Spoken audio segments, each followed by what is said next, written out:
안녕하세요. 오늘은 31번째 날입니다.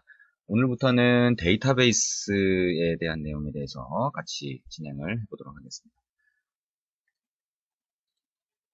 자, 데이터베이스, 뭐죠?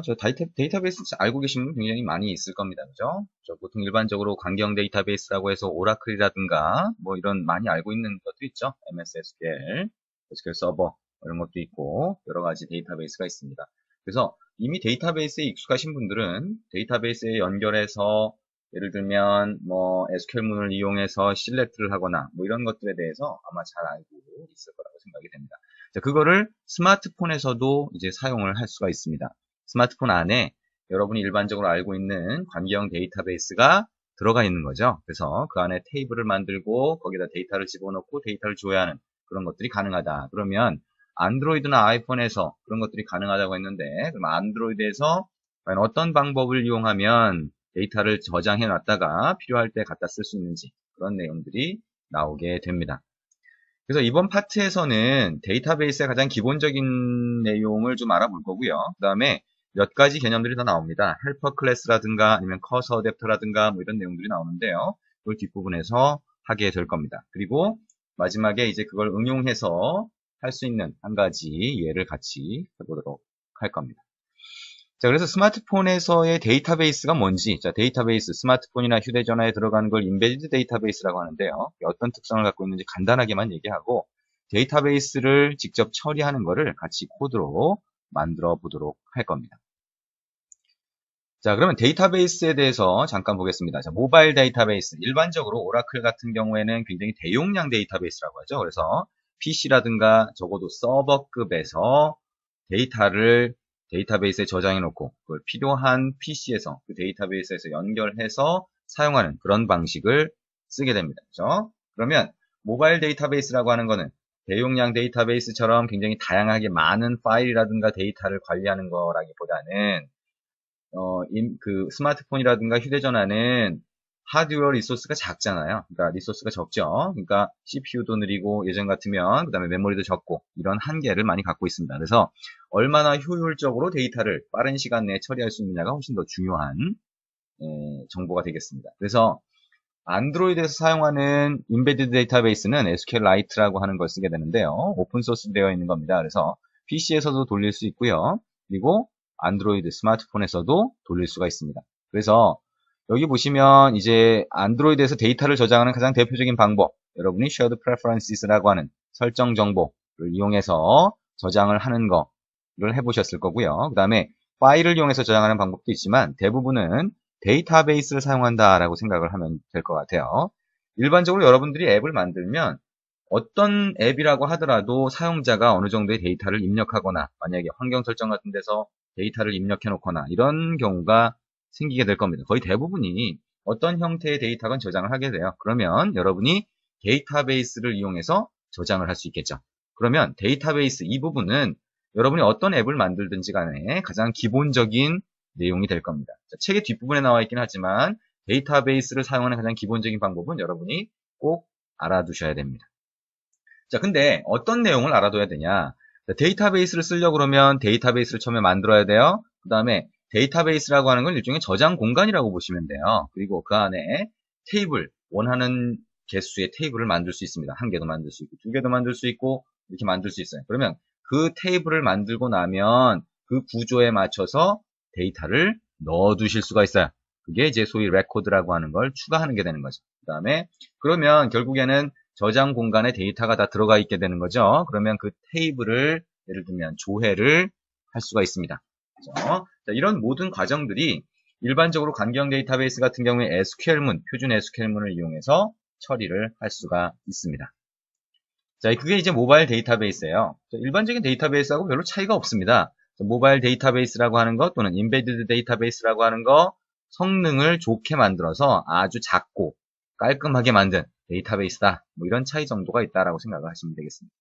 자, 그러면 데이터베이스라고 하는 거, 아까 제가 얘기한 것처럼 데이터베이스라고 하는 건 저장 공간이라고 한다면 그 안에 예를 들어서 고객의 데이터를 저장하고 싶다. 그러면 데이터베이스를 customer.db라고 하는 이름을 하나 만들 수 있을 거예요. 그러면 그 안에 테이블이 여러 개 들어갈 수 있을 텐데요. 테이블 중에 하나로 커스터머라고 하는 테이블을 만들 수 있고요. 그 안에 여기 있는 것처럼 칼럼을 3개를 정의해서 이름, 나이, 전화번호 이런 정보를 추가를 할 수 있을 겁니다. 자, 그죠? 그게 SQL문을 이용해서 가능한 거예요. 자, 여기 있는 create table, insert into, 그 다음에 나중에 나오겠지만 select 이런 문장들이 전부 다 SQL문에서 사용하는 문장들이죠. 자, 여러분이 SQL문에 익숙하지 않다면 SQL문을 적어도 가장 간단한 기본적인 내용들은 좀 공부를 하셔야 될 것 같습니다. 그래서 별로 많이 공부할 필요는 없어요. 가장 기본적인 문법 정도만 이렇게 이해를 하시면 웬만한 것들은 여러분이 만들 수가 있습니다. 자, 이 정도까지 좀 설명을 했고요. 자, 우리가 직접 코드를 같이 한번 만들어 보면 이해하기 쉬울 것 같아요.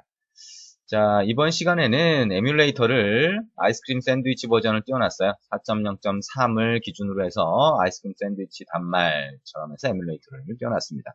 이 에뮬레이터용으로 한번 만들어 보도록 하겠습니다.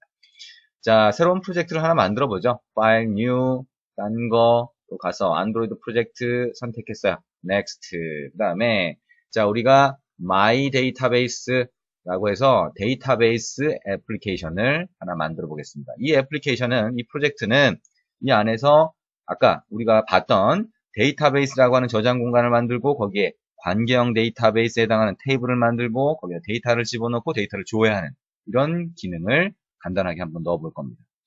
자, 4.0.3이 선택되어 있죠? 자, 그대로 넘어가죠. 자, 오늘은 요 아이스크림 샌드위치 에뮬레이터를 돌릴 거니까요. 패키지 이름은 org 안드로이드 타운하고 my database라고 이름을 붙여보도록 하겠습니다. 자, finish 누르면 my database라고 하는 프로젝트가 하나 이렇게 만들어졌습니다. 그러면 res 밑에 layout 밑에 main.xml을 먼저 수정을 해보도록 하겠습니다.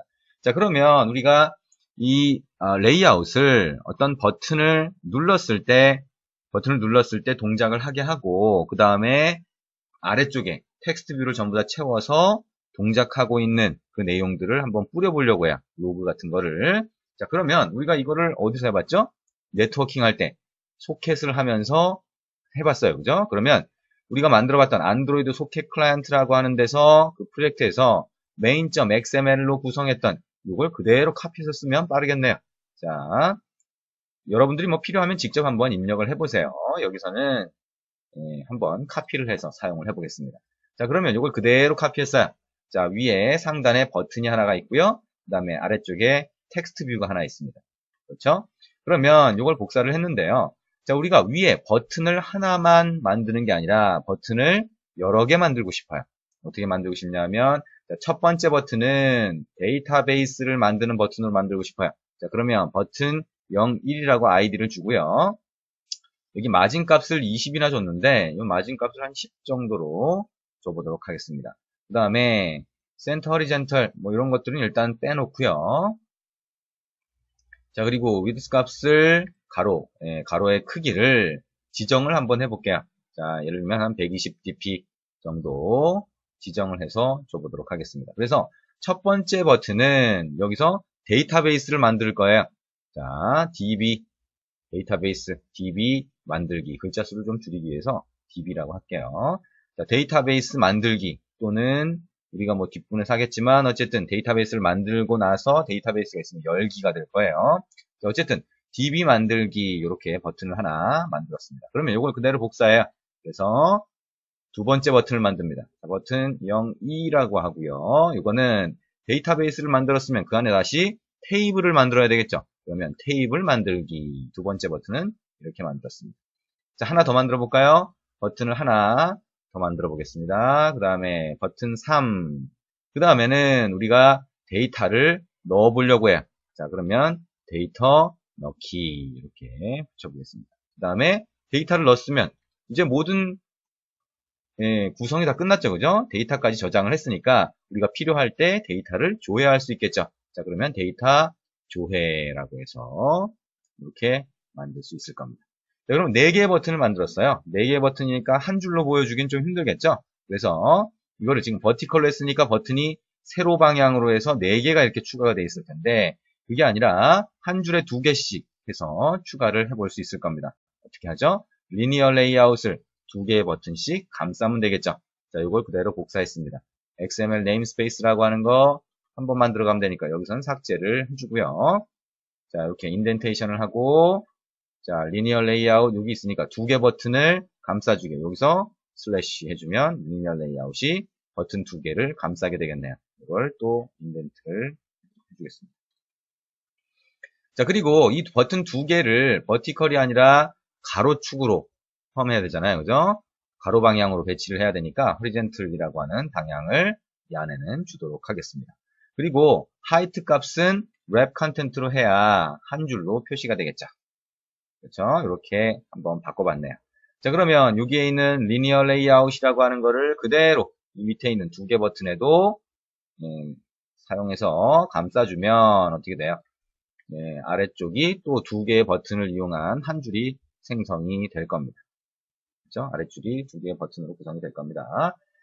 자, 이렇게 구성을 하고요. 자, 텍스트 뷰가 있는데 텍스트 뷰를 우리가 어떤 데이터를 로그 형태로 계속 찍게 되면 영역을 넘어가겠죠. 그죠? 그러면 영역을 넘어가도 볼 수 있게 스크롤 뷰를 추가하면 되겠네요. 이걸 그대로 복사해서 나머지 공간을 필 페어런트로 채우면 되겠죠? 근데 이거를 텍스트 뷰를 스크롤 뷰라고 하는 태그로 감싸주도록 하겠습니다. 자, 슬래시 하면 스크롤 뷰가 생길 거고요. 텍스트 뷰 있는 쪽을 인덴테이션을 해주도록 하겠습니다. 자, 그래서 여기 스크롤 뷰의 아이디는 없애주면 될 거고요. 스크롤 뷰 영역 전체를 백그라운드를 하얗게 만들고 싶으니까 텍스트 뷰에 있던 여기에 있는 백그라운드 컬러를 이쪽으로 옮기고 이거를 이렇게 닫아주면 되겠죠.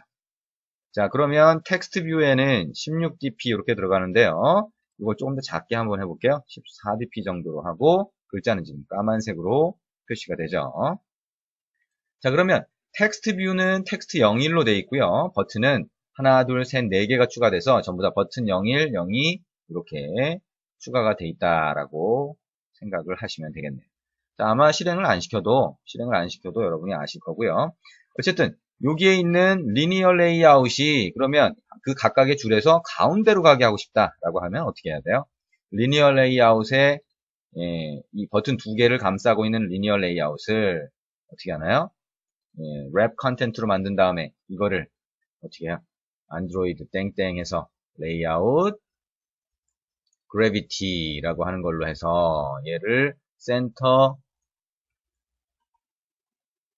호리젠털로 바꿔주면 그러면 요 두 개 버튼이 가운데로 이동을 하겠죠. 그렇죠? 자, 이런 형태로 바꿀 수 있을 겁니다. 그러면 요 속성을 요 밑에 있는 레이아웃 두 개 버튼을 감싸고 있는 레이아웃에서 그대로 카피를 해주죠. 요 정도면 뭐 웬만큼 볼만한 레이아웃이 나오지 않았을까 생각을 할 수 있을 겁니다. 자, 그러면 여기까지 해서 안드로이드 소켓 클라이언트에서 사용했던 레이아웃을 잘 복사해서 우리가 레이아웃을 만들어 봤어요. 그러면 한 김에 소스에서 사용했던 것도 그대로 한번 사용을 해보자. 자, 그러면 안드로이드 소켓 클라이언트에서 태그가 여기 있으니까 태그를 쓸까요? 뭐 태그 굳이 뭐 필요 없을 수도 있겠네요. 그죠? 텍스트 뷰에다 직접 뿌린다라고 하면. 그러면 텍스트 뷰라고 하는 거를 우리가 참조해서 변수로 선언해준 변수에다가 텍스트 뷰 변수에다가 할당해주는 이런 코드를 그대로 복사를 해보도록 하겠습니다. 자, 텍스트 뷰가 하나 있고요. 이 안드로이드 소켓 클라이언트 액티비티라고 하는 데서 텍스트 01하고 버튼을 참조해서 이벤트 처리하는 것까지 그대로 한번 복사를 해보겠습니다. 자, 그럼 여기까지 복사를 했죠? 자, 이렇게 복사를 하면 어떻게 돼요? 위에 임포트가 다 우리가 복사한 그 프로젝트의 R 파일이 임포트가 자동으로 되죠. 자, 그러면 컨트롤 시프트 알파벳 O를 누르면 자동으로 없어집니다. 그렇죠? 이렇게 감춰놓으면 될 거고요. 자, 그 다음에 여기에 있는 텍스트 01은 그대로 사용할 수 있을 거고요. 버튼이 어떻게 됐어요? 버튼 01부터 시작해서 4까지 있었죠? 버튼 01을 01로 이렇게 바꿔주면 될 겁니다. 그리고 온클릭은 일단 비워두도록 하죠. 자, 그러면 버튼 01에 대해서 이벤트 처리하는 것까지 이렇게 됐을 겁니다. 그러면 우리가 버튼이 4개니까요. 이걸 그대로 복사해서 둘, 셋, 넷 복사한 다음에 이 ID 값하고 변수 이름만 바꿔주면 되죠. 두 번째는 버튼 02, 02, 02. 그 다음에 세 번째는 버튼 03, 03, 03. 그 다음에 네 번째는 버튼 04, 그 다음에 04, 04. 이렇게 될 겁니다. 그렇죠? 자, 그러면 버튼 4개가 이벤트 처리를 할 준비까지 끝났네요. 그러면 이제 하나씩 한번 추가를 해보겠습니다. 자, 첫 번째 해야 될 거, 데이터베이스 만들기라고 하는 게 있었어요. 그죠? DB 만들기. 그러면 이때 우리가 데이터베이스를 하나 만들어 볼 겁니다. 그러면 데이터베이스를 만드는 그런 코드를 이 안에 직접 넣을 수도 있지만 좀 복잡해질 수 있으니까요. 여기에다가 예를 들면 create database라고 하는 메소드를 호출하게 해놓고 이 메소드를 우리가 밑에서 하나 정의를 하고 그 안에서 데이터베이스를 만들면 되겠네요. 그렇죠? 자, 그러면 자, 예를 들면 private void create 데이터베이스라고 하는 메소드를 만들 수 있다. 그 안에서 우리가 이제 데이터베이스를 만들면 된다. 자, 그러면 데이터베이스를 만드는 거. 자, 이 액티비티에 보면 정의된 메소드 중에서 어떤 게 있냐면 this 점 한번 해보세요. 그 다음에 open까지만 쳐보시면 open or create database라고 하는 메소드가 들어가 있습니다. 자, 그래서 여기에 있는 메소드를 딱 선택을 하시면 데이터베이스를 우리가 만들 수 있어요. 데이터베이스를 자, 첫 번째 파라미터 name으로 되어 있네요. name은 데이터베이스 이름이 됩니다. 자, 그래서 여기다가 우리가 string name이라고 해보죠. 데이터베이스 name. 자, 그래서 이거를 어떻게 하냐면 customer.db라고 하는 이름을 줍니다. 자, 이게 저장 공간이라고 했죠. 그죠? 저장소입니다. 그래서 이름을 주고요. 그 다음에 두 번째 모드라고 하는 게 있어요. 모드라고 하는 거는 액티비티에 마찬가지로 정의가 되어 있는데요. 마찬가지로 this 한번 해볼까요? 그 다음에 모드 대문자로 이렇게 입력을 해보면 여러 가지 모드들이 있어요.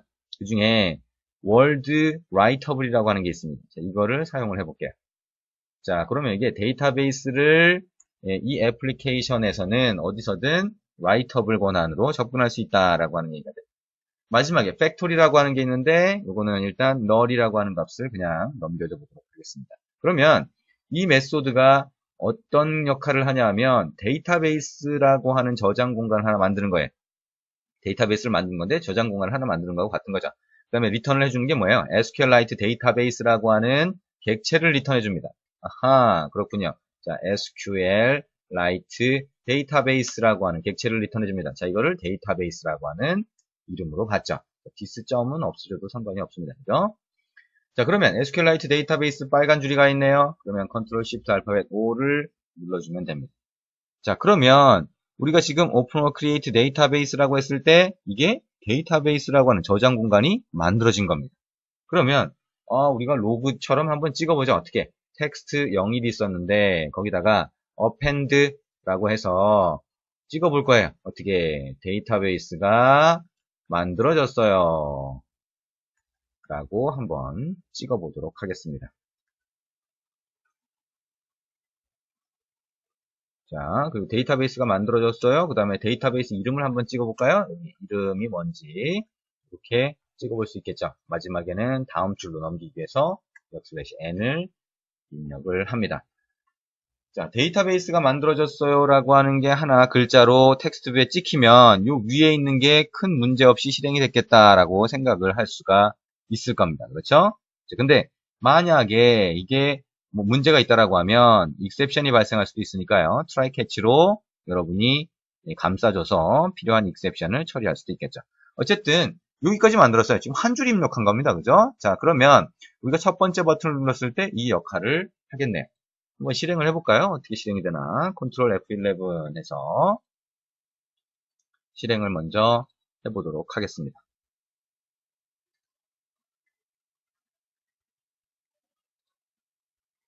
자, 그랬더니 이렇게 보이네요. 그렇죠? My Database라고 하는 거예요. 버튼이 이렇게 되어 있는데 글자 크기에 따라서 이렇게 넘어가 버렸네요. 그죠? 이거는 어쩔 수가 없네요. 자, 이거를 조금 보기 좋게 다시 한번 바꿔볼까요? 예. 자, 첫 번째 화면부터 조금 저렇게 넘어가니까 그렇죠? 그러면 이 버튼에 보이는 글자의 크기를 그냥 지정해 버리죠. 자, 그러면 텍스트 사이즈라고 하는 거를 좀 작게 만들어 보도록 하겠습니다.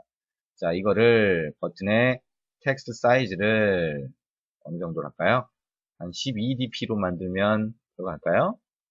자, 12dp 정도로 해서 나머지 버튼들도 크기를 지정을 해보도록 하겠습니다.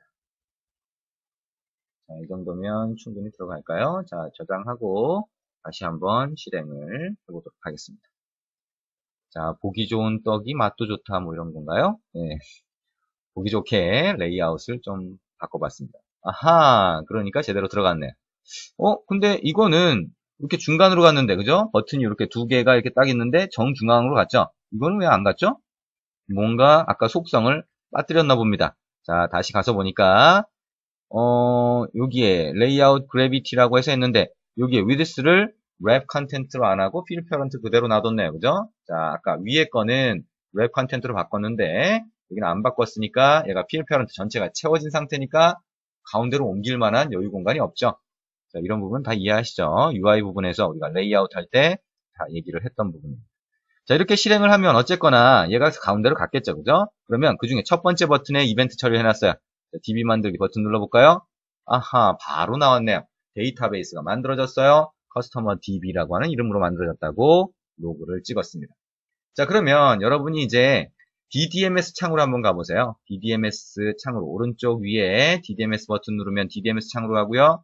에뮬레이터를 이렇게 떠 있는 걸 선택하신 다음에 오른쪽에 파일 익스플로러라는 탭을 보시면 이 에뮬레이터의 디스크 파일 시스템을 보실 수가 있습니다. 그래서 그 중에 데이터 밑에 보시면 어떻게 돼요? 데이터 밑에 보면 여기에 또 데이터가 있어요. 여러 가지 패키지 이름이 나오죠? 자, 안드로이드의 애플리케이션은 패키지 이름으로 구분이 됩니다. 그죠? 그래서 여기 쭉 보시면 여러분이 조금 전에 만들었던 ORG 안드로이드 타운 마이 데이터베이스라고 하는 게 여기 있어요. 이게 여러분이 만들어서 실행한 앱의 저장 공간이 됩니다. 그래서 가서 봤더니 3개 폴더가 있네요. 그 중에 데이터베이스라고 하는 게 있어요. 이걸 열어보니까 뭐가 있어요? customer.db라고 하는 파일이 만들어져 있습니다. 이 파일이 데이터베이스 저장을 위한 파일이죠. 그리고 또 한 가지 알 수 있는 게 뭘까요? SQLite라고 하는 이 데이터베이스는 데이터베이스라고 해서 하나 만들어지면 한 개의 파일로 만들어진다라고 하는 걸 알 수가 있죠.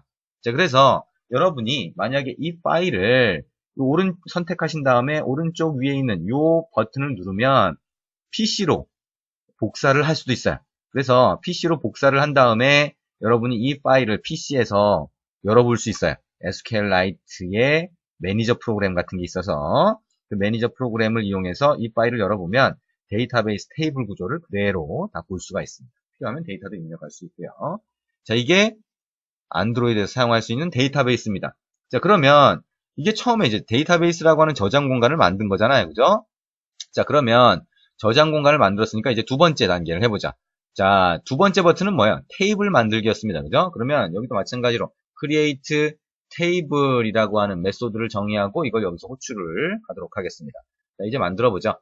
자, private void create table 이렇게 만들었습니다. 자, 그러면 마찬가지로 테이블 이름을 지정해야 되겠죠? 자, 그러면 string name이라고 한번 해볼게요. 그래서 테이블 이름을 customer라고 붙여보도록 하겠습니다. 자, 고객의 정보를 테이블로 저장하겠다는 얘기죠. 자, 그 다음에 테이블을 만드는 과정. 자, 테이블을 만들기 위해서 SQL문을 하나 정의한 다음에 그걸 실행할 수가 있어요. 그래서 예를 들어서 자, string SQL이라고 하나 정의를 하고 SQL이라고 정의하고 어떻게 만드냐면 자, create table. 그래서 테이블을 뭘로 만드냐면 여기 있는 커스터머라고 하는 테이블로 만들자. 그렇죠? 그 다음에 그 테이블이 갖고 있는 칼럼 정보를 집어넣을 수 있어요. 자, 만약에 그 사람의 ID 값을 준다라고 하면 그거를 텍스트 타입으로 줬다는 거예요. 그 다음에 네임을 주고 이름을 주고 이름 값도 텍스트로 저장한다는 거죠. 그 다음에 age 그래서 나이 값을 인티저로 지정을 했다라고 하면 이런 식으로 우리가 칼럼을 정의할 수가 있습니다. 그렇죠? 그러면 실제로는 네임이 커스터머니까 create table customer 커스터머라는 테이블을 만들고 거기에 들어가는 칼럼이 id하고 name하고 age인데 그 각각의 칼럼의 타입이 텍스트 인티저다라고 하는 거죠. 자, 이게 SQLite에서 사용할 수 있는 대표적인 타입입니다. 자, 그러면 이 정보를 이용해서 우리가 실행해 볼 수 있어요. 어떻게? 자, 우리가 데이터베이스라고 하는 게 오픈 or create 데이터베이스라고 하면 데이터베이스가 없으면 create하고 있으면 오픈을 하는데 그게 데이터베이스 객체로 넘어와요. 그러면 이 객체를 참조해서 쓸 수가 있어요. 그럼 어떻게 해요? 이 객체 부분을 그죠? 변수로 정의해 놓으면 되죠. 선언해 놓으면 되죠. 이렇게. 그 다음에 데이터베이스를 만들 때 이 데이터베이스 변수로 객체를 할당해주면 되겠죠. 그러면 어떻게 돼요? 이 밑에서 참조할 수 있을 겁니다. 그래서 데이터베이스 점 해보면 exec SQL이라고 하는 메소드가 있어요. 여기서 SQL 문장을 실행해 볼 수 있습니다. 그러면 이 SQL 문장을 여기서 딱 실행하면 그 문장이 그대로 실행되는 거예요. 지금 뭘 실행한 거예요? create table이라고 하는 테이블을 만드는 SQL문을 실행을 한 겁니다. 그러면 우리가 여기서 했던 것처럼 텍스트 뷰에다가 또 뿌려보죠. 어떻게? 테이블을 만든 걸로. 그죠? 그럼 어떻게 해요? 테이블이 만들어졌어요. 이렇게 뿌려보면 되겠죠. 이름이 뭐예요? 여기에 있는 네임이 되겠죠. 그러면 커스터머라고 하는 테이블이 만들어졌다라고 하는 거를 우리가 알 수가 있을 겁니다. 그렇겠죠? 자, 한번 실행해보죠. 이게 정상적으로 되는지. 이것도 우리가 테이블을 만드는 것도 SQL만 실행하는 한 문장밖에 없어요. exec SQL이라고 하는 거를 데이터베이스 객체에다가 호출해서 만들어줬다는 거죠. 자, 한번 컨트롤 F11 눌렀고요. 다시 한번 실행을 해보겠습니다. 자, 다시 실행을 해보고 그 다음에 DB 만들기를 딱 눌러보면 DB가 기존에 있으니까 얘는 오픈만 한 겁니다. 내부적으로. 그 다음에 테이블 만들기 눌렀더니 테이블이 만들어졌어요. 커스터머라고 나오죠. 커스터머 테이블이 하나 만들어졌다는 거예요. 자, 여기까지 하면 데이터베이스라고 하는 저장 공간을 만들고 그 안에 테이블 하나를 만들어 놓은 겁니다. 칼럼은 3개를 집어넣은 거죠. 그렇죠? 자, 그걸 만드는 거 SQL문을 그냥 exec SQL만 해주면 돼요. 나머지 SQL문에 여러분이 익숙하지 않다면 간단한 SQL 만드는 거, 테이블은 저렇게 만드는구나 정도, 칼럼은 어떤 타입이 있고 저렇게 정의를 하면 되는구나 라고 하는 정도는 한번 공부를 해보시면 좋을 것 같습니다. 자, 그 다음 단계. 자, 이제 테이블을 만들었으니까 테이블에다가 데이터를 넣고 싶어요. 자, 3번째 버튼 눌렀을 때 여기에다가 insert 데이터라고 하는 메소드를 호출하게 만들어 놓고 밑에서 정의를 해보도록 하겠습니다. 자, private void insert data라고 한번 해보면 되겠죠. 자, 그러면 이번에는 데이터를 저장을 할 거예요. 자, 저장을 하는데 데이터를 저장하는 SQL문은 뭔가요? insert 구문이 되겠죠. 그렇죠. insert 구문이 될 겁니다. 자, 그러면 insert 구문을 하나 만들어 보죠. SQL문을 string SQL로 하나 만들어 보는데요. 자, 저 앞에서 만들었던 커스터머 테이블에다가 넣을 거예요. 그죠? 그러면 insert into 어디다가 커스터머에다가. 자, 근데 위에서 커스터머라고 하는 테이블을 만들었으니까 이 동일한 이름으로 여기다 집어넣고 싶으면 어떻게 해요? 아하, 여기서 우리가 했던 name이라고 하는 걸 위로 올려버리면 되겠네요. 그렇죠? 자, 위로 커스터머라고 하는 name을 올려버렸어요. 자, 그리고 이게 그냥 name으로 하면 좀 그러니까 테이블 name이라고 구분을 한번 해보자. 데이터베이스 이름인지 뭔지 이름은 모를 테니까요. 그죠? 그러면 테이블 name으로 바꾼 걸 그대로 복사해서 아까 우리가 이 name을 테이블 name으로 바꿔줘야 되겠죠. create 테이블 할 때.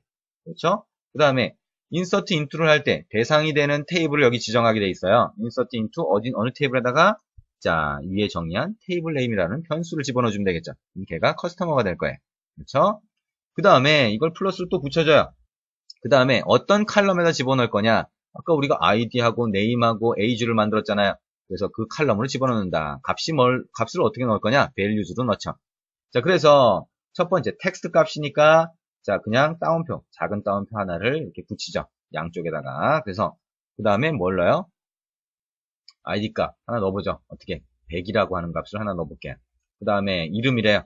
아하, 홍길동이라고 하나 넣어보도록 하겠습니다. 나이, 홍길동의 나이가 몇 살이죠? 몇백 살 됐나요? 네. 자, 20이라고 한번 넣어보도록 하겠습니다. 21 이렇게 넣어볼까요? 네. 그러면 21이라고 하는 건 숫자니까 따옴표를 붙일 필요가 없어요. 자, 이렇게 하면 실제 필요한 데이터를 인서트하는 그런 문장이 SQL 문장이 완성이 된 겁니다. 자, 그러면 이 SQL 문장을 그대로 실행을 해보면 되겠죠. 어떻게? 자, 우리가 아까 앞에서 했던 것처럼 데이터베이스에 exec SQL을 해서 실행할 수가 있을 겁니다. 자, 그러면 이번에는 데이터를 넣은 거가 되겠죠. 그죠? 자, 데이터를 넣었어요 라고 할 수가 있을 겁니다. 자, 테이블 네임은 뭐 굳이 필요 없으니까 데이터를 넣었어요 하고 이번에는 넣은 데이터를 여기다가 뿌려주면 되겠죠. 그죠? 그러면 데이터를 뿌려주려고 하니까 일일이 이거를 다시 복사해서 이렇게 뿌려줘야 되겠네요. 그죠? 아, 이번엔 좀 귀찮네요. 그죠? 그러니까 여기다가 데이터를 넣었어요 하고 그냥 마무리 지어주도록 이렇게 하겠습니다. 자, 그러면 데이터를 넣었대요. 자, 그러면 이걸 실행해서 데이터가 들어가는지 이걸 한번 보도록 하겠습니다. 컨트롤 F11 눌러서 이거 정상적으로 실행되는지를 먼저 보죠. 데이터를 넣어서 했을 때 이건 게 찍혀지는지. 자, 그러면 DB 만들기 누르면 내가 데이터베이스를 열겠죠. 그죠? 그 다음에 데이터 넣기를 바로 눌러보면 데이터를 넣었어요. 라고 나옵니다. 데이터가 테이블 안에 들어간 거죠. 어디에? 커스터머 테이블 안에. 자, 그러면 이제 마지막으로 데이터를 조회를 한번 해볼게요. 자, 조회하는 거, 그거를 마지막 이 버튼을 눌렀을 때 처리되도록 만들어 보겠습니다. 자, 마지막 버튼에다가, 자, 우리가 조회하는 거, 퀘어리 데이터라고 하는 거를 하나 호출을 해보겠습니다. 그리고 이 밑에다가, 어떻게 해요? private void query data라고 메소드를 하나 정의를 합니다. 이번에도 SQL문을 하나 만들 텐데요. string SQL에서 SQL문을 하나 만들 텐데, 이번에는 select 구문을 사용하죠. 자, select 뭘 갖고 와요? ID, name, age를 갖고 와요. 어디서? 커스터머에서. 커스터머 테이블은 어떻게 정의되어 있어요? 테이블 name으로 정의되어 있죠. 자, 그래서 테이블에서 가져오는데 from 테이블 네임 커스터머가 되죠. 그죠? 그 다음에 조건을 하나 주고 싶네요. 어떻게? age 값이 20보다 20살보다 많은 사람을 갖고 오고 싶어요. 자, 이게 SQL 문장이 하나가 된 거죠. 그럼 또 어떻게 해요? 이걸 그대로 실행을 합니다. 근데 select 구문 같은 경우에 데이터를 조회하는 경우에는 실행하는 메소드가 틀립니다. 어떻게? 데이터베이스가 있으면 그때 raw query라고 하는 게 있어요. raw query라고 하는 데다가 SQL 문장을 넣어주게 됩니다. 이 뒤에 오는 거는 여기 있는 where문에 해당하는 거를 파라미터로 만들어서 넣을 수 있는데요. 자, 여기에서는 그냥 이미 where문이 들어가 있으니까요. 필요 없으니까 넣을 값을 넣어보도록 하겠습니다. 자, 그러면 raw query라고 하는 거, 마우스 커서를 갖다 놓으면 어떻게 돼요? 리턴 값으로 커서라고 하는 놈이 넘어오죠. 그죠? 그러면 커서라고 하는 객체를 받을 수 있을 거고요. 이 커서라고 하는 거 안에는 여러분이 원하는 데이터가 조회돼서 들어가 있게 되겠죠. 컨트롤 시프트 알파벳 O 누르면 빨간 줄은 없어질 겁니다. 그죠? 그러면 이 커서라고 하는 거는 여러분이 원하는 데이터 결과물을 담고 있기 때문에 그 커서에다가 물어보면 되겠죠? 예를 들어서 레코드 개수가 얼마인지를 알 수가 있어요. 자, 인티저 count라고 해서 어떻게 해요? cursor.get count라고 하면 개수가 나오게 됩니다. 자, 그래서 그 개수, 데이터의 개수를 얘가 조회를 하면 되겠죠. 자, 근데 이게 언제 만약에 커서라고 하는 게 그러니까 뭐 데이터가 없거나 문제가 있으면 널 값이 와요. 그러면 얘가 널이 아니면 커서에 들어가 있는 레코드의 개수를 확인할 수 있겠죠. 그래서 그걸 찍어주면 될 거예요. 아하, 데이터를 조회했어요. 데이터를 이번에는 텍스트뷰에다가 조회했어요 라고 하고 데이터 개수, 레코드 개수라고 해야 되겠네요. 레코드 개수는 몇 개 이렇게 찍어주도록 하겠습니다. 카운트를 찍어주면 되겠죠. 이렇게 찍어주면 될 겁니다. 그리고 개수만 가지고 이렇게 찍어주려고 하니까 뭔가 좀 부족한 것 같아요. 그래서 개수만 가지고 찍는 게 아니라 여기에 들어가 있는 레코드의 수만큼 내가 for 구문으로 돌리면서 그죠? for 구문으로 돌리면서 저 데이터에 들어가 있는 것 중에 이름 값을 뽑아내고 싶어요. 자, 그러면 레코드 개수가 getCount에서 count 값으로 떨어졌잖아요. 그러면 뭐 for 구문을 한번 돌려볼까요? 일단 자, i는 0이라고 하고 i 값이 count보다 작을 때 i++로 한다. 그렇죠? 자, 일반적으로 자바에서 사용하는 for 구문을 그냥 사용을 합니다. 자, 근데 여기서 i 값을 이용해서 i는 뭐 쓰이는 거는 없어요. 자, 왜냐하면 커서라고 하는 거는 레코드를 하나씩 이터레이션이라고 해서 하나씩 체크하는 거죠. 그래서 여기 보시면 move to next라고 하는 게 있어요. 그러면 다음 레코드로 넘어갑니다. 그러면 for 구문 안에서 그냥 move to next 하면 다음 레코드. 그러면 첫 번째 호출하면 첫 번째 레코드가 되겠죠. 그죠? 그러면 첫 번째 레코드에서 어떻게 해요? 네임 값을 뽑아내고 싶어요. 어떻게? 커서라고 하는 데다가 어떻게 하냐면 getString 자, 텍스트로 저장된 거니까요. 네임이 getString 해주면서 여기다가 인덱스 값을 주면 돼요. 자, 우리가 id가 0이라고 하는 인덱스라고 한다면 0, 1, 2 순으로 진행이 되겠죠. 그래서 네임은 두 번째니까 1이라고 하는 인덱스를 주면 이름 값이 뽑아질 겁니다. 그러면 이거를 우리가 텍스트 뷰로 찍어주면 되겠죠. 텍스트에다가. 자, 그러면 데이터라고 하는 거를, 자, 데이터가 있으면 데이터가 몇 번째? 라고 하는 거를 i 값으로 찍어주면 되겠죠. 인덱스 값으로. 이렇게 해서 i 번째 데이터는 뭐예요? 데이터의 이름은 이렇게 name으로 찍어주면 될 겁니다. 그렇죠? 자, 그러면 각각의 데이터가 몇 개가 됐든 간에 그 데이터에 해당하는 값을, 이름 값을 여기다가 이름 칼럼의 값을 찍어주게 되겠죠. 자, 일단 실행을 한번 해볼게요. 근데 데이터를 지금 하나만 넣었으니까 조금 그렇게 재미있게 여러 개가 나오진 않겠죠. 근데 어쨌든 동작하는지를 먼저 보는 게 의미가 있을 것 같아요. 자, 한번 실행을 해보겠습니다. 정상적으로 동작이 되는지. 컨트롤 F11 눌렀고요. 자, 화면에서 실행이 제대로 되는지 보도록 하겠습니다. 자, 데이터베이스 만들기 누르면 오픈을 했을 거고, 데이터 넣기. 아까 데이터를 넣었을 거 아니에요? 그럼 데이터 조회 눌러볼까요? 자, 이렇게 나오네요. 데이터를 조회했어요. 레코드 개수가 하나. 아까 우리가 하나 넣었잖아요. 그리고 그 첫 번째 데이터, 인덱스가 0이니까 첫 번째 레코드를 보니까 거기에 name에 해당하는 값이 홍길동으로 나오더라.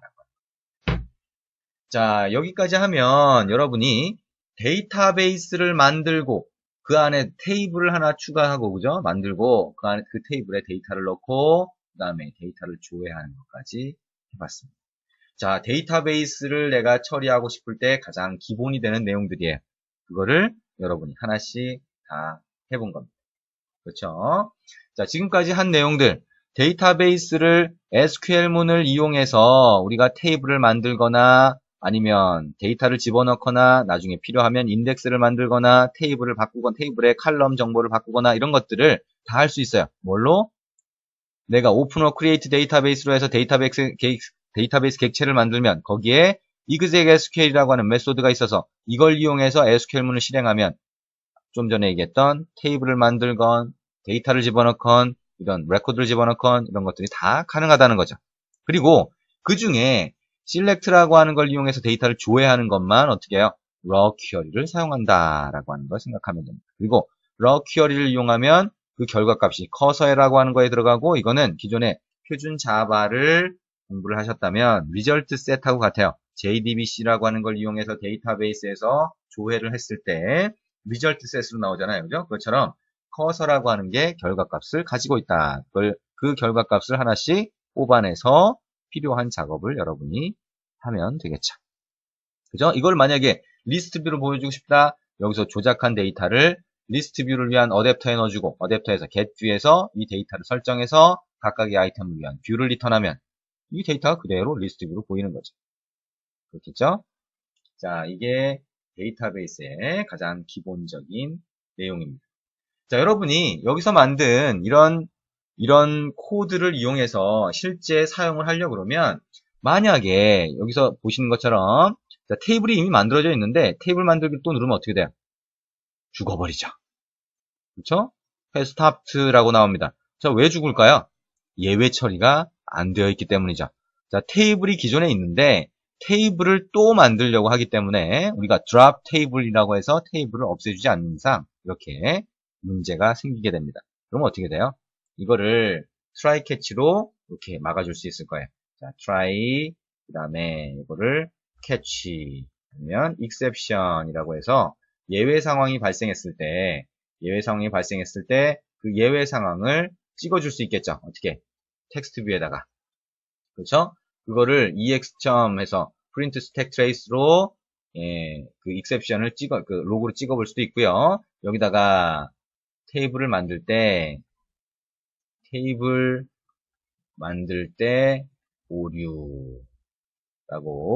오류라기보다는 헷갈릴 수 있으니까요. 예외라고 이렇게 하도록 하겠습니다. 그 다음에 여기다가 어떻게 해요? ex.get message라고 하면 예외가 되는 그런 상황에 맞는 메시지가 나오겠죠. 자, 요거를 저장하고 나서 컨트롤 F11 다시 한번 실행을 해보도록 하겠습니다. 자, 다시 한번 실행을 해보고 자, DB 만들기 DB를 오픈한 거죠. 그 다음에 테이블 만들기 이렇게 눌러봤더니 어떻게 됐어요? 이제 죽지 않죠, 그죠? 어떻게 됐어요? 로그로 찍어줍니다. 테이블 만들 때 예외. 자, 이렇게 돼 있는데 아하, 테이블 커스터머라고 하는 테이블이 이미 있대요.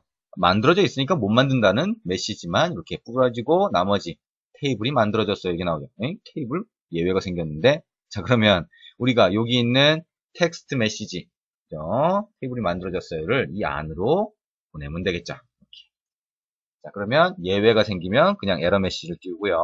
아니면 테이블이 만들어졌어요. 이렇게 나오게 될 겁니다. 자, 나머지 인서트를 할 때도 마찬가지고 퀘어리를 할 때도 마찬가지고 이거를 데이터베이스에서 실행을 할 때 SQL문을 실행할 때 try catch로 여러분이 처리를 하시면 돼요. 자, 근데 인서트를 하는 구문이 지금 여기서 보는 것처럼 하나가 아니라 여러 개일 경우가 있잖아요. 그렇죠? 예를 들면 자, 여기서 SQL문이 하나 있어요. 그거를 데이터베이스에서 이렇게 exec SQL을 이용해서 실행을 했습니다. 그죠? 그러면 두 번째 또 SQL문이 있을 거예요. 이걸 그대로 복사해서 두 번째 SQL문을 또 실행을 했어요. 그죠? 이렇게. 자, 그래서 insert into customer. 자, 테이블 네임을 줬고, 그 다음에 그 값을 이번엔 200으로 집어넣고, 홍길동이 아니라 연예인 중에 소녀시대. 자, 이렇게 넣었어요. 자, 나이 값을 알 수는 없지만, 자, 그건 그 사람 좀 이상하군요. 나이를 일단 19이라고 넣습니다. 자, 그러면 이런 형태로 해서 데이터를 추가를 할 수가 있을 거예요. 근데 이렇게 여러 개의 SQL문을 연속으로 넣다 보면 중간에 문제가 생기는 상황이 중간에 어딘가에 갑자기 생길 수 있잖아요. 그러면 이런 것들을 어떻게 할 수 있냐면 트랜잭션이라고 하는 걸로 묶을 수가 있습니다. 그렇죠? 그래서 요거를 예를 들면 데이터베이스가 있으면 자, 이 부분부터 데이터베이스 begin transaction이라고 하는 게 있어요. 자, 이제부터 SQL문을 실행하는 일정 구간을 트랜잭션으로 묶어주겠다는 거죠. 그 다음에 이 안에는 try catch로 이렇게 막을 수가 있어요. 자, try catch. 그래서 뭐 exception이 생길 수 있겠죠, 그죠? 그래서 exception 나오면 ex.print stack trace 같은 거 해주고, 자, 여기 있는 것처럼 예외 상황, 아하, 데이터 추가할 때 예외 이렇게 추가할 수 있겠죠. 자, 여기 잠깐만요. 자, print stack trace 하고, 자, 그래서 데이터 추가할 때 예외 이렇게 해주면 되겠죠. 데이터 추가할 때 예외 상황이 발생했다는 거죠. 자, 그래서 얘를 전부 다 인덴테이션을 해주고, 이 안에서 요 작업이 전부 다 끝나면 어떻게 해주냐면 데이터베이스 점 해서 자, 이 트랜잭션 요 묶어준 요 구간이 전부 다 성공적으로 됐다라고 해서 트랜잭션 successful 이렇게 입력해 줄 수가 있습니다. 그리고 마지막으로 finally 라고 해서 트랜잭션을 끝내줘야 돼요. 그래서 트랜잭션이 종료됐다라고 하는 거를 알려줄 수 있어야 됩니다. 자, 이 구간이 끝났다라고 하는 거를. 그래서 데이터베이스 점 해서 end 트랜잭션이 있어요. 저게 뭐예요?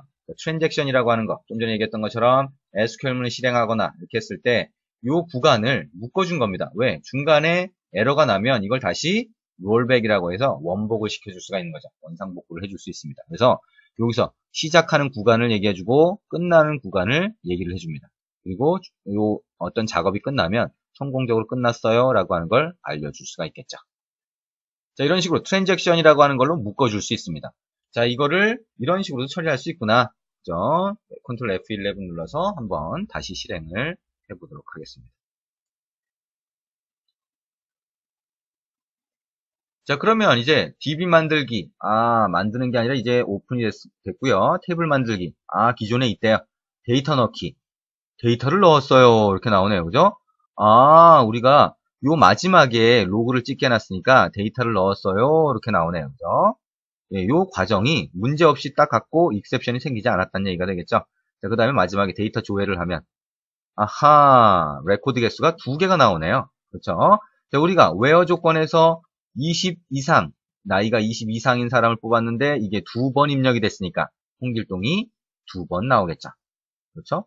만약에 우리가 여기에 있는 조건을 20이 아니라 어떻게 하면 돼요? 18살 이상인 사람들을 전부 다 달라라고 수정을 한 다음에 컨트롤 F11을 눌러서 다시 실행해서 데이터 조회를 해보면 결과가 다르게 나오겠죠. 뭐 이건 실행 안 해봐도 알겠죠. DB 만들기 DB 오픈을 한 다음에 데이터 조회 눌러보면 3개가 나올 겁니다. 그렇죠? A가 소녀시대 같은 경우에 19으로 돼 있었나요? 그러다 보니까 18로 바꾸니까 19인 사람까지 조회가 돼서 나오게 되는 거죠. 자, 이게 데이터베이스에 대한 내용입니다. 자, 다시 한번 정리를 해볼까요? 자, 지금까지 해봤던 코드를 아까 처음에 얘기했던 이 구조를 보면서 다시 정리를 해보자. 자, 우리가 안드로이드에서 SQLite라고 하는 게 기본적으로 들어가 있는데요. 이 SQLite를 사용할 때 데이터베이스라고 하는 걸 처음에 저장소를 만들어야 돼요. 자, 그거를 customer.db라고 하는 이름을 주고 만들었어요. 오픈어 create database라고 하는 거를 실행하면, 메소드를 호출하면 SQLite 데이터베이스라고 하는 객체가 나오는데 그게 저장소가 만들어졌다는 거고요.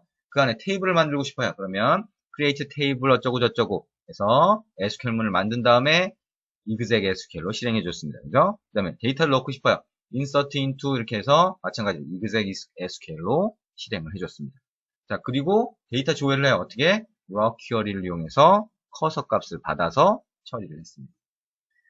자, 이번 시간에는 데이터베이스의 가장 기본적인 내용을 같이 했습니다. 자, 다음 시간에는 우리가 이렇게 데이터베이스를 처리를 하는데 실제 앱을 만들 때 여러분이 마켓에 배포할 때는 헬퍼라고 하는 거를 사용을 하게 됩니다. 자, 그래서 헬퍼가 어떤 것인지 같이 보게 될 거고요. 그 다음에 여러분이 이렇게 커서를 이용해서 데이터를 조회할 수 있는데요. 그 커서로 조회한 데이터를 여러분이 선택 위젯에, 리스트 뷰 같은 선택 위젯에다 보여줄 때 데이터를 일일이 조작을 다 해서 커서에 있는 데이터를 다 뽑아가지고 보여줄 수 있죠. 근데 그게 아니라 커서를 그냥 어댑터에 설정만 하면 바로 리스트 뷰로 보여줄 수 있게 하는 게 커서 어댑터라고 하는 게 있어요. 그럼 어댑터를 별도로 만들 필요 없이 바로 설정해 줄 수가 있습니다. 그래서 커서 어댑터라고 하는 거를 또 어떻게, 그게 뭔지, 그리고 어떻게 사용할 수 있는지 그 내용에 대해서 같이 하게 될 겁니다. 자, 오늘 한 데이터베이스의 가장 기본적인 내용, 여러분들이 반복적으로 한번 해서 데이터베이스를 필요할 때 자유자재로 쓸 수 있게 하시면 될 것 같습니다. 그리고 데이터베이스에 보면 지금처럼 우리가 SQL문이라고 하는 걸 만들어서 실행하는 거 말고 SQL문에 들어가는 각각의 칼럼 정보나 아니면 웨어 조건에 해당하는 것들을 파라미터 객체로 만들어서 처리하는 방법들이 있어요. 그건 되도록이면 사용을 안 하시는 게 좋습니다. 왜냐하면 파라미터로 쓰는 게 편리할 때도 있긴 한데 여러분이 SQL문이라고 하는 걸 별도로 이렇게 정의를 해서 문자열로 정의해서 쓰는 게 사실 실무에서는 훨씬 더 간단할 때가 많습니다. 그죠? 예를 들면 여러분들이 하나의 프로젝트를 만들 때 XML 레이아웃이 XML로 구분되어 있으니까 편한 게 있죠. 그죠? XML을 딱딱 속성만 바꾸면 바로바로 바뀌잖아요. 그것처럼 SQL문이 있을 때 SQL문만 독립적으로 나와 있으면 필요할 때 웨어 조건을 바꾸거나 칼럼을 바꾸거나 이건 SQL문만 파악할 수 있으면 쉽게 바꿀 수 있어요. 그렇죠? SQL문만 독립을 시켜놓으면. 그래서 실무에서는 훨씬 더 이런 방법을 많이 쓴다라고 생각을 할 수 있을 것 같습니다. 그래서 SQL문 직접 exec SQL이나 아니면 raw query로 실행하는 이 방법에 대해서 잘 이해를 하시고 실제 앱에 적용해서 리스트 같은 UI로 보여주는 그 방법이 어떤 것이 있는지 잘 고민을 해보시기 바랍니다. 수고하셨습니다.